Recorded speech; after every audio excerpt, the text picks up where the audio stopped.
कहानी की शुरुआत में हम एक लड़के को देखते हैं जो कि अपने घर से बाहर निकलता है। उसका घर समुद्र के पास ही होता है। उसके बाद वो अपने छोटी सी बोट में बैठकर चट्टानों को पार करता हुआ समुद्र के बीच में पहुंच जाता है। वो यहाँ पर मछलियाँ पकड़ने के लिए आया था, लेकिन कुछ ही देर बाद यहाँ पर चारों तरफ धुंध फैल जाती है। इस लड़के का नाम था जोक। अब यहाँ पर जोक को कुछ भी नहीं दिखाई दे रहा था। तभी उसकी बोट किसी चीज से टकरा जाती है। तभी जोक देखता है कि उसके बोट के सामने एक सेल बोट है जिससे जोक की बोट टकराई थी। उस बोट का नाम इयूलोस होता है। ये बोट काफी खतरनाक थी। जोक को सेल बोट में कुछ भी नहीं दिखाई देता। जोक जब देखता है तो उस सेल बोट में कोई भी नहीं होता। वो कई बार आवाजें भी लगाता है, लेकिन कोई भी बाहर नहीं आता। इसीलिए जोक अपनी बोट को उसी सेल बोट के साथ बांध देता है और फिर उस बोट के अंदर चला जाता है।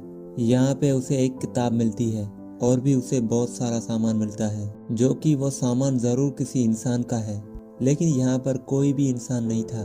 वो सेल बोट के रेडियो से दूसरों से कांटेक्ट करने की कोशिश करता है, लेकिन उसकी किसी से भी बात नहीं हो पाती। जोको को कुछ भी समझ में नहीं आ रहा था। फिर वो सेल बोट के चारों तरफ घूमना शुरू कर देता है और तभी वो बाहर नोटिस करता है कि जिस छोटी बोट से वो यहाँ पे आया था, अब वो यहाँ से गायब थी। जोको और भी ज्यादा परेशान हो गया था। वहाँ पर चारों तरफ धुंध थी, इस वजह से कुछ भी नहीं दिखाई दे रहा था। फिर वो दूरबीन से चारों तरफ देखता है, लेकिन उसे उसकी बोट कहीं भी नजर नहीं आती। और तभी उसे बोट के नीचे से एक आवाज आती है, जिसे सुन के जोक डर जाता है, क्योंकि अभी कुछ ही देर पहले उसने नीचे जाकर जब चेक किया था तो वहाँ पर कोई भी नहीं था। वो डरते हुए एक बार फिर से नीचे जाता है, लेकिन वो यहाँ आकर देखता है कि बोट के हिलने की वजह से टॉयलेट का दरवाजा खटखटा रहा है, जिसकी आवाज थी। इसीलिए वो उस दरवाजे को बंद करके इंजन के पास आता है। वो जानता था कि अब उसके पास सेल बोट के अलावा यहाँ से निकलने का दूसरा कोई रास्ता नहीं है। वो इंजन स्टार्ट करने की कोशिश करता है, लेकिन इंजन स्टार्ट नहीं होता। उसके साथ ही बोट का कंपास भी खराब था, इसीलिए उसे डायरेक्शन का भी पता नहीं लग रहा था। इसीलिए वो अपने पास से एक मैप निकालता है और उससे सही डायरेक्शन का पता लग जाता है। जिसके बाद वो सेल्स को खोल देता है, जिससे बोट आगे बढ़ना शुरू हो जाए। लेकिन हवा इस तरह से चल रही थी कि बोट चारों तरफ घूमने लगती है। अब जोक समझ जाता है उसे यहाँ से निकलने के लिए इंजन को ही स्टार्ट करना पड़ेगा। काफी देर मेहनत करने के बाद जोक इस सेल बोट के इंजन को स्टार्ट कर देता है और अब बोट आगे बढ़ना शुरू हो जाती है। वो चारों तरफ दूरबीन से देखता है, लेकिन दूर दूर तक कोई भी नजर नहीं आ रहा था। वो एक बार फिर से रेडियो से कांटेक्ट करने की कोशिश करता है, लेकिन उसका कांटेक्ट किसी से भी नहीं हो पाता। अब उसे पेशाब करना होता है और जैसे ही वो पेशाब के लिए खड़ा होता है, सेल उससे टकराता है, जिससे वो समुद्र में गिरते गिरते बच जाता है। क्योंकि अगर ये समुद्र में गिर जाता है तो ये किसी कीमत पर यहाँ से नहीं बच पाता। इसीलिए वो फैसला करता है कि वो नीचे टॉयलेट में जाकर वहाँ पर पेशाब करेगा। और जब वो ऐसा करने के लिए जाता है तो दरवाजा अपने आप ही लॉक हो जाता है। वो उसे खोलने की बहुत कोशिश करता है, लेकिन दरवाजा अब भी बंद होता है। और अब वो बीच समुद्र में एक टॉयलेट के अंदर कैद हो चुका था और उसके पास कोई भी निकलने का रास्ता नहीं था। तभी उसे बाहर से एक आवाज आती है। ये उसी रेडियो की आवाज थी। उस रेडियो का कांटेक्ट हो चुका था, लेकिन वो आंसर नहीं कर सकता था क्योंकि वो टॉयलेट में कैद था। वो बहुत कोशिश करता है, लेकिन दरवाजा अब भी नहीं खुलता। और तभी उसे एक बड़े से शिप की आवाज आती है। वो टॉयलेट की विंडो से बाहर देखता है। उसके सामने एक बहुत बड़ा कार्गो शिप था। वो अपनी शर्ट निकालकर उनको इशारा करने लगता है, लेकिन इसका कोई भी फायदा नहीं होता। उसकी बोट लगातार कार्गो शिप की तरफ बढ़ने लगती है। जल्द से जल्द वो उससे टकरा जाएगी।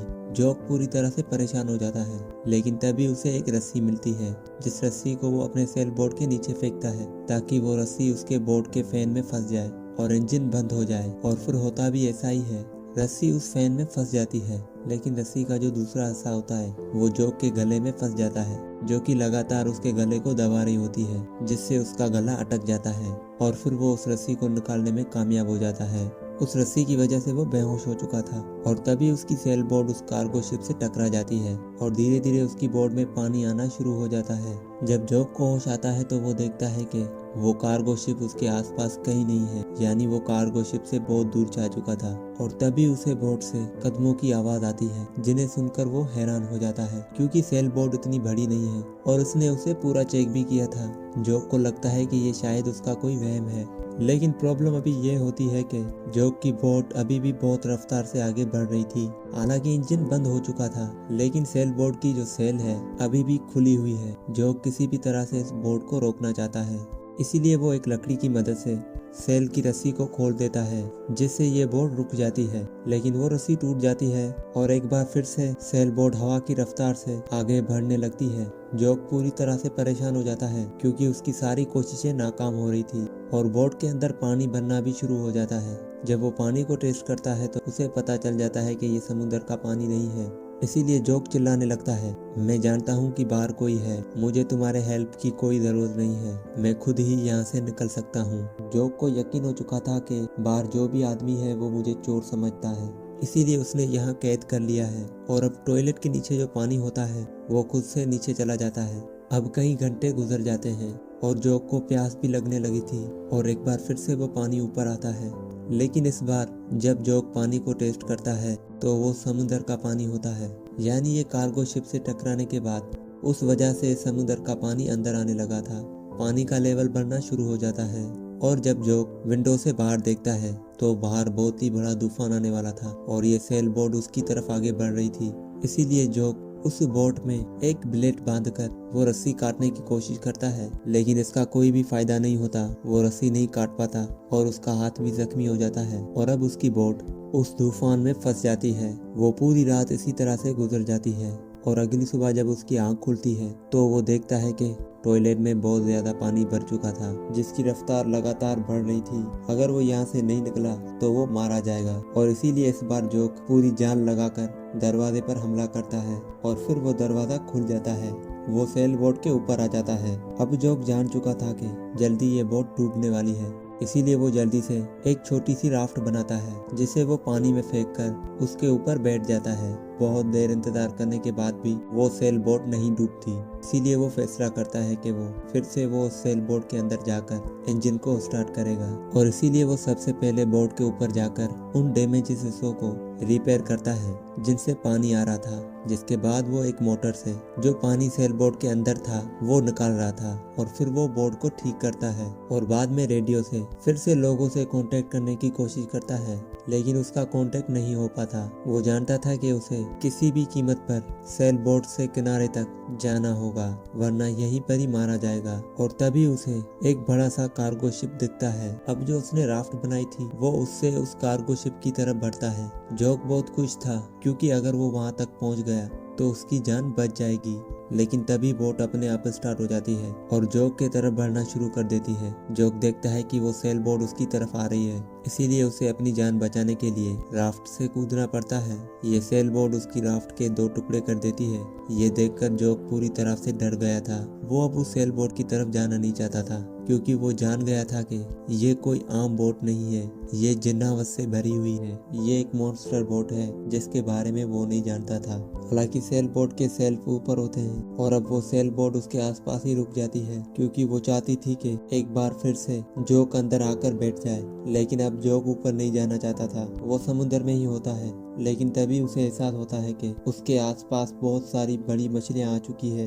जोक को लगता है कि शायद ये शार्क है, लेकिन उसकी किस्मत अच्छी थी, ये डॉल्फिन होती है जो कि इंसानों की दोस्त होती है। अब वो पानी ठंडा होने की वजह से जोक को काफी ठंड लग रही थी और वो सेल बोट फिर से उसके पास आ जाती है, जैसे वो उसे ऊपर आने के लिए कह रही हो। और मजबूरी में जोक को सेल बोट के ऊपर आना पड़ता है क्योंकि अगर वो रात भर पानी में रहेगा तो वो मर जाएगा, जिससे उसकी जान जा सकती थी। खैर अब जोक बोट के अंदर जाकर सो जाता है और अगली सुबह जब वो जागता है तो वो देखता है रूम का दरवाजा बंद हो चुका है। इसके बाद वो फिर से टॉयलेट में जाता है। वहाँ पर एक कबर्ड लगा हुआ था। वो उस कबर्ड को खोलता है और देखता है कि यहाँ से ऊपर जाने का एक रास्ता है। अब वो यहाँ से ऊपर जाने लगता है, जहाँ पर उसे एक नाइफ भी मिलता है। यहाँ पर खाने का सामान भी होता है। जोक समझ जाता है कि यहाँ पर जरूर कोई छुपा होगा और वो जैसे ही ऊपर पहुँचने वाला होता है वो छोटा सा कवर अपने आप बंद हो जाता है।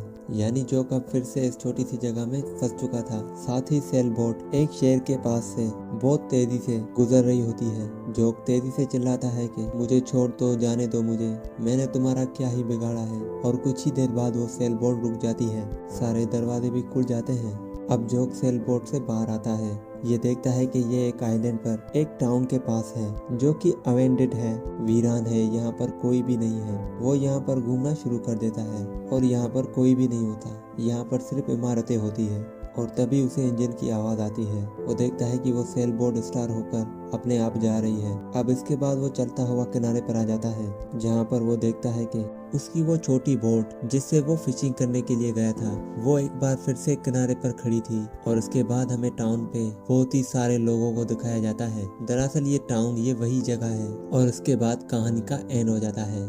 अगर ये कहानी आप दोस्तों को अच्छी लगी हो तो प्लीज़ मेरे चैनल को सब्सक्राइब और वीडियो को लाइक ज़रूर कर देना। तो मिलते हैं किसी नई कहानी पे।